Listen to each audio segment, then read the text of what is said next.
بلوچستان کے شہر دالبندین سے ہمارے گدروشیہ پوائنٹ کے نمائندہ محمد بخش بلوچ کی رپورٹ کے مطابق آنے والے عام انتخابات سمیت دیگر بنیادی مسائل کے حل کے حوالے سے ساسولی قبیلے کے نوجوان سیاسی رہنما ٹکری ظہور احمد ساسولی کی صدارت میں دالبندین میں ساسولی قبیلے سے تعلق رکھنے والے قبائلی عمائدین سفید ریش اور نوجوانوں کا مشترکہ مشاورتی اجلاس منعقد ہوا۔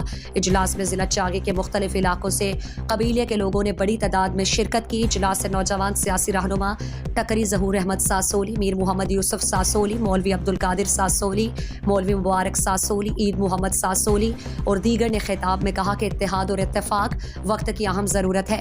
ہماری برادری کو ہر دور میں نہ صرف نظر انداز کیا گیا بلکہ ہر حوالے سے پسماندہ رکھا گیا۔ اس مشاورتی اجلاس کا مقصد آنے والے عام انتخابات سمیت قبیلے کو بنیادی سہولیات کی فراہمی کے لیے ہے، کیونکہ ہمارا برادری ضلع چاغی کے مختلف دور دراز علاقوں میں بڑی تعداد میں رہائش پذیر ہیں، مگر ہر الیکشن میں تفل تسلیاں دے کر ہمارے لوگوں کو نظر انداز کیا جاتا رہا ہے۔ انشاءاللہ اب برادری کے لوگ متحد اور منظم ہیں۔ جو بھی فیصلہ ہوگا قبیلے کے سفید ریش قبائلی عمائدین اور نوجوانوں کی مشاورت سے ہوگا۔ انہوں نے کہا کہ بہت جلد آنے والے انتخابات میں کسی امیدوار کی حمایت کے حوالے سے فیصلہ کیا جائے گا۔